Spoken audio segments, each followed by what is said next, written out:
Kullihoma means red springs in the Chickasaw language, and it is a really significant place for our Chickasaw people. Actually, long before our ancestors arrived here in the 1830s and the 1840s, it was an area rich in resources, including buffalo and deer and natural springs and all sorts of things. These first families included the Alexanders, the Sticks, the Walkers. They've made this place their home ever since that time, and there's still descendants living here in the area. In 1936, 146 acres were put into trust for the Chickasaw people by the United States government. That land has since been increased to 1,961 acres as of 2024. My mother was the late Kelsey Alexander Morris, and she was the daughter of Watt Alexander. And he received some allotment land, which is just south of here, at the end of this hill here by the creek. Growing up, we would come and visit, and coming back to my grandfather's house was a really special time, and learned all about the relatives that I didn't know were my relatives, but we all helped one another. Of course, there's no electricity for central air heat, so all the beds got taken out outside underneath the big tree as we sat around on the beds and stories would be told. Prior to statehood, the Chickasaw Nation administered and ran schools not only here but all across the reservation. After 1907, with Oklahoma statehood, the neighborhood schools, the non-boarding schools, would become administered by the state. And many of our elders that grew up in this area actually went to the Kullihoma School, or the Kullihoma Day School. It goes by several different names. But I remember stories from Pauline Walker, for example. That's what she would call it, Kullihoma Day School. It was just like a whole different world here, because our home in Ada that had the electricity and the running water and all that, and the indoor bathrooms, of course. And then I'd come back to a different world when I come to Kullihoma, because my grandpa still had the outhouses and those things, and raising the farm and such. We didn't always have a lot of fancy food, I think, but it always tasted good to me because it was with family and relatives and anyone that might be coming by. I guess coincidentally by supper time, but anytime, it was always shared among each other. And you bartered, kind of. Like my grandpa might have had an overabundance of corn, then he was able to share that with someone else. He didn't have milk. There was another place, he had a dairy, and so we would go and you had to take your own jar, and we would bring that milk back. And I churned the butter for that too, got to do that as well. I really learned a lot about sharing, and everybody watched out for one another. Some years later, in 1977, the Chickasaw Nation would build a retreat and convention center here on the property, shaped like a Thunderbird. It included a pool and many meeting spaces that would be used for a variety of purposes over the following years. Actually, it was a beautiful center. They had tennis courts, they had a swimming pool.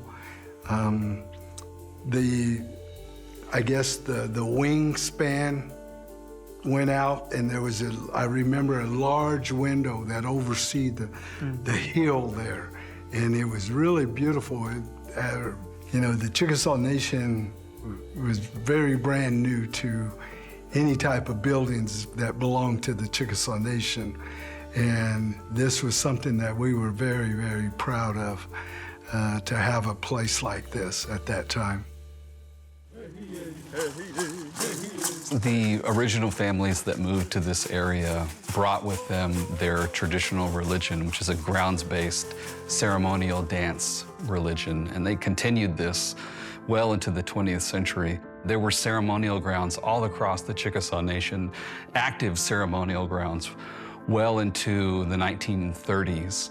So as a site of a former ceremonial ground, not far from here, the original ceremonial ground had been put to sleep prior to the United States entry into World War II. This area had maintained its significance, in particular for, I think, the families that had removed here and maintained their traditional religion. So as a community effort in the 1990s, a group of Chickasaw citizens expressed their desire to bring back some of the ceremonial practices, the social and religious dances of our people. And I think they thought immediately of Kullihoma because of its significance in our history.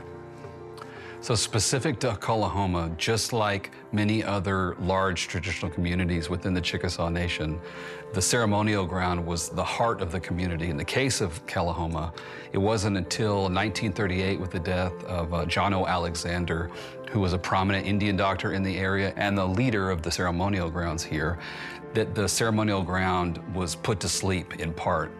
That's not to say that other families didn't continue to play ball and have social dances, practice their culture, including the healing Pishofa ceremony. All of that continued well into the 1980s. And it was with the 1990s, with the interest in the community of bringing back in a more significant way social dances here on this property. My grandfather was Sue's great-grandfather as well. He was a medicine man. A gentleman about 30, 40 years ago came into my office and he said, "Your last name is Alexander." And he said, "What Alexander are you from?" And I told him my grandfather's name was Jeff. And he says, "I know Jeff, and I know your great-grandfather, Jonah."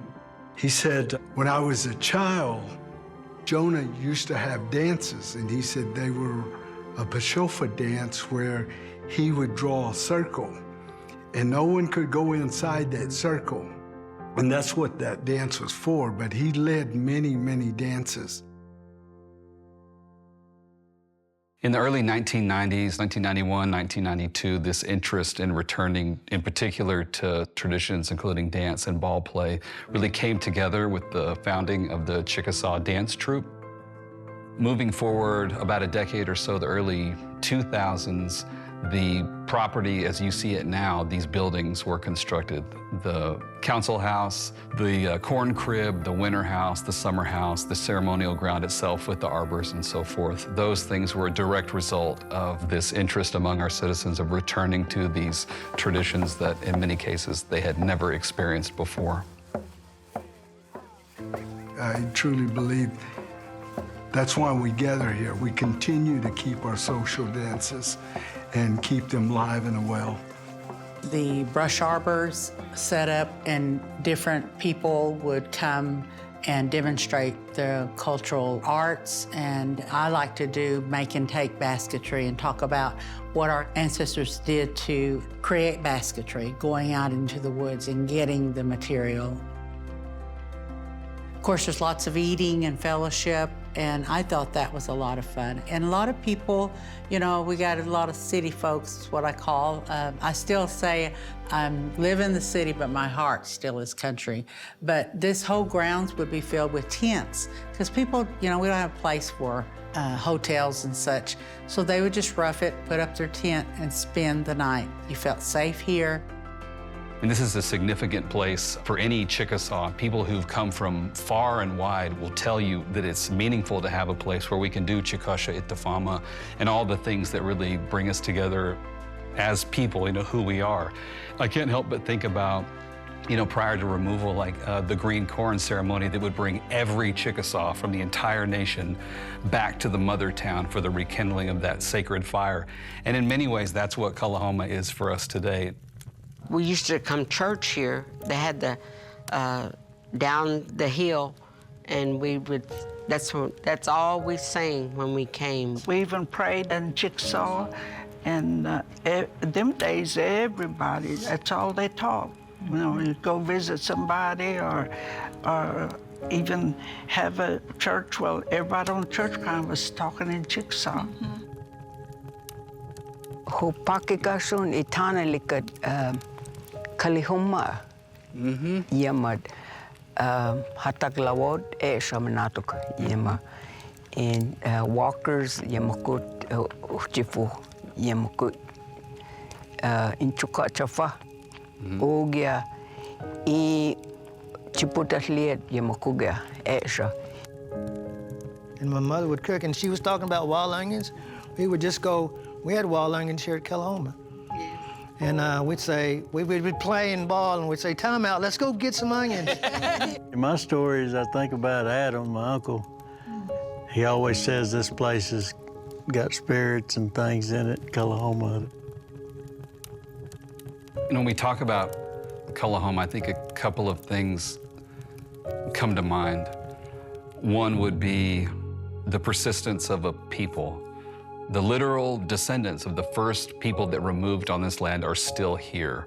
One would be visionary leadership. There would be Governor Overton James with his vision in the 1970s for the Thunderbird property, all the way up to Governor Anoatubby, who listened to the desires of a community that said, we want a place to dance again. And he made it happen. And then again, back to the resilience and the persistence of a people. The reason that this site is still an active site is because Chickasaw people love it and care for it and want it to remain what they intend it to be, which is a place for Chickasaw people to come and gather. And we've done that every year for a long, long, long time.